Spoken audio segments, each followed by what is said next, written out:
ایک بہت بڑا گناہ بدنگاہی کا گناہ ہے۔ آپ کو پتہ ہے ہمارے ملک کے اندر بدکاری، زنا اور بے حیائی کی شرح کتنی بڑھتی جا رہی ہے، کس قدر بڑھتی جا رہی ہے۔ وہ لوگ جو نکاح کر لیتے ہیں وہ بھی اپنی نگاہوں کو، میں اکثر کہتا ہوں، حضور نے فرمایا نکاح آدھا ایمان ہے، جس نے نکاح کر لیا اس کا ایمان مکمل ہو گیا۔ تو جو نکاح کے بعد بھی باز نہ آیا، میں اس کو بے ایمان نہیں کہتا، لیکن نبی پاک نے فرمایا جو نکاح کر لے اس کا ایمان، بولیے ایمان محفوظ ہو گیا، اس کا ایمان، سارے بولیے ایمان۔ اور جو پھر بھی باز نہ آئے، حضور کہہ رہے ایمان مکمل ہو گیا، اور جو نہ باز آیا کیا فتویٰ دیا جائے حدیث کی روشنی میں؟ میرے نبی پاک کی بارگاہ میں عورتیں آئیں توبہ کرنے، بیعت کرنے، مسلمان ہونے، تو حضور بیعت لیتے وقت فرمانے لگے میرے ساتھ وعدہ کرو، جھوٹ نہیں بولو گی، غیبت نہیں کرو گی، زنا نہیں کرو۔ ایک عورت بول پڑی، کہنے لگی یا رسول اللہ صلی اللہ علیہ وسلم میں مسلمان تو نہیں پر خاندانی ہوں، میرے گھر والوں کے ذہن میں بھی کبھی زنا کا خیال نہیں آیا، ہم تو اسے خاندانوں کے وقار کے خلاف سمجھتے ہیں۔ روز بری نظر سے کسی کو دیکھنا اور کسی کے بارے میں غلط باتیں، ناراض نہ ہونا۔ بہت سارے بوڑھے بھی لذت لے لے کے جرم بیان کرتے ہیں، گناہ بیان کرتے ہیں، غلط باتیں کرتے ہیں، کسی عورت کے بارے میں تبصرہ کرتے ہیں۔ کیا سمجھتے ہیں مرد اور عورت معاذ اللہ تعالیٰ ایک کمرے میں جا کے بدکاری کرے تو وہی زنا ہے؟ میری طرف دیکھیے اور جھانک کر کے سنیے کیا عرض کر رہا ہوں، ادھر دیکھیں میری طرف۔ نبی پاک صلی اللہ علیہ وسلم نے فرمایا زنا زبان کا بھی ہوتا ہے، زنا کان کا بھی ہوتا ہے، زنا آنکھ کا بھی ہوتا ہے۔ حضور کس طرح فرمایا جس نے گند دیکھا اس نے آنکھ کا زنا کیا، جس نے لذت لے کے سنا چپ نہیں کرایا، پوری بات سنی، وہ بھی زانی ہے، اور جس نے گندی بات بولی وہ منہ کا زانی ہے، جس نے گند سوچا وہ دماغ کا زانی ہے۔ اور زانی کو سب سے پہلی سزا اللہ یہ دیتا ہے کہ سجدے کی لذت چھین لیتا ہے، عبادت کا سرور چھین لیتا ہے، اس کا نماز میں دل نہیں لگتا۔ قرآن میں سب سے پہلی سزا اسے اللہ اپنے دروازے سے دور کر دیتا ہے۔ بھائیو آج ہمارے سجدے بے کیف ہیں، آج لوگ غلط جگہ پہ گھنٹوں بیٹھے رہتے ہیں، مسجدوں میں لوگوں کے دلوں کو گھبراہٹ ہوتی ہے، لوگ بھاگتے ہیں۔ میرے نبی پاک نے فرمایا تو نظر کو پاک کر لے، اللہ تیری عبادت میں لذت پیدا فرما دے گا۔ میرے بھائی یاد رکھ لیں اور سن لیں، سب سے کمزور آدمی وہ ہے جس کا ذہن پاک نہیں، سب سے کمزور آدمی وہ ہے جو کردار کا غلط ہے۔ ایک بات میں نے پڑھی، آپ یقین کریں میرا دل کرے کہ میں آگ لگا دوں اس عنوان کو جس پہ گندگی لکھی جاتی ہے، ان اخباروں کو، ان چیزوں کو جس پہ گند لوگوں کے دلوں میں۔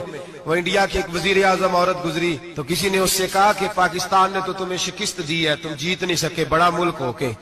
کہنے لگی کوئی بات نہیں، تھوڑا وقت ٹھہر جاؤ، ہم ان پر تہذیبی جلگار کریں گے، ان کے گھروں میں ننگا ناچ کریں گے، یہ گندی تصویریں دیکھیں گے، یہ گند میں الجھ جائیں گے۔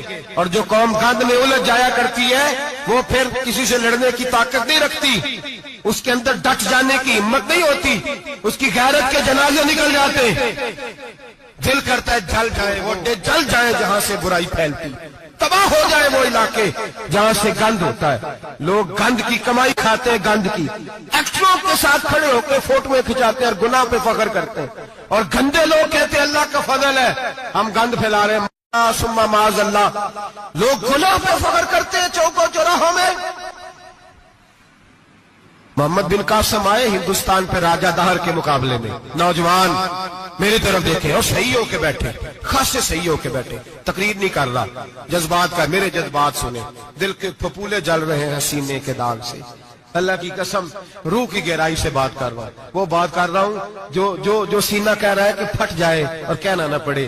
قرآن و حدیث پڑھتے ہیں اور پھر اپنا حال دیکھتے ہیں تو لگتا یہ ہے کہ عذاب قریب آ گیا ہے، لگتا ہے زمین پھٹنے والی ہے، آسمان گرنے والا، لگتا ہے قریب آ گیا ہے سارا کچھ۔ سمجھے کیا عرض کر، یہ بات اگر آپ سمجھ گئے تو قیمت وصول ہو گئی، اس کو سمجھ گئے تو سمجھ لیں آپ کے مزاج کے اندر اللہ نے تبدیلی پیدا کر دی۔ محمد بن قاسم 18 سال کا جوان، ایک عورت کی عزت پر راجہ دہر ہندو نے حملہ کیا، محمد بن قاسم بچانے آئے۔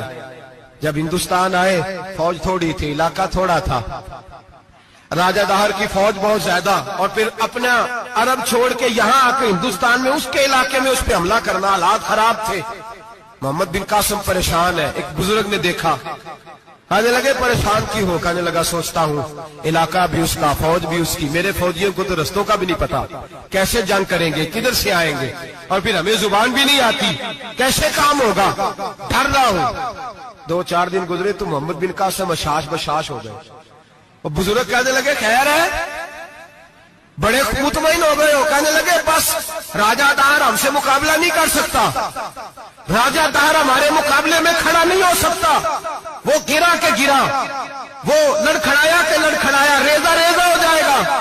آپ کو کیسے خوشخبری مل گئی؟ ایک بہت بڑا گناہ بدنگاہی کا گناہ ہے۔ آپ کو پتہ ہے ہمارے ملک کے اندر بدکاری، زنا اور بے حیائی کی شرح کتنی بڑھتی جا رہی ہے، کس قدر بڑھتی جا رہی ہے۔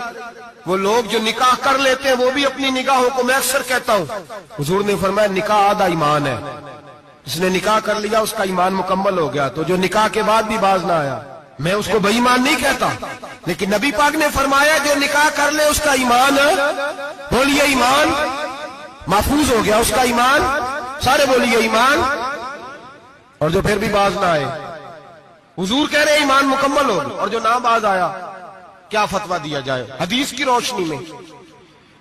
میرے نبی پاک کی بارگاہ میں عورتیں آئیں توبہ کرنے، بیعت کرنے، مسلمان ہونے، تو حضور بیعت لیتے وقت فرمانے لگے میرے ساتھ وعدہ کرو، جھوٹ نہیں بولو گی، غیبت نہیں کرو گی، زنا نہیں کرو۔ ایک عورت بول پڑی، کہنے لگی یا رسول اللہ صلی اللہ علیہ وسلم میں مسلمان تو نہیں پر خاندانی ہوں، میرے گھر والوں کے ذہن میں بھی کبھی زنا کا خیال نہیں آیا، ہم تو اسے خاندانوں کے وقار کے خلاف سمجھتے ہیں۔ روز بری نظر سے کسی کو دیکھنا اور کسی کے بارے میں غلط باتیں، ناراض نہ ہونا، بہت سارے بوڑھے بھی لذت لے لے کے جرم بیان کرتے ہیں، گناہ بیان کرتے ہیں، غلط باتیں کرتے ہیں، کسی عورت کے بارے میں تبصرہ کرتے ہیں، کیا سمجھتے ہیں مرد اور عورت معاذ اللہ تعالیٰ ایک کمرے میں جا کے بدکاری کرے تو وہی زنا ہے؟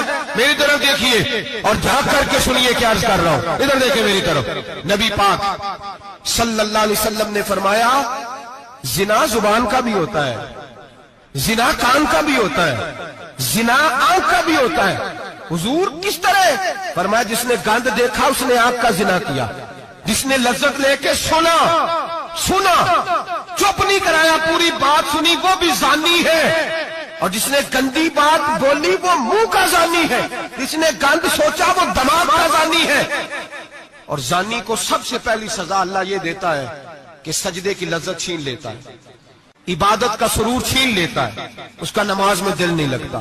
قرآن میں سب سے پہلی سزا اسے اللہ اپنے دروازے سے دور کر دیتا ہے۔ بھائیو آج ہمارے سجدے بے کیف ہیں، آج لوگ غلط جگہ پہ گھنٹوں بیٹھے رہتے ہیں، مسجدوں میں لوگوں کے دلوں کو گھبراہٹ ہوتی ہے، لوگ بھاگتے ہیں۔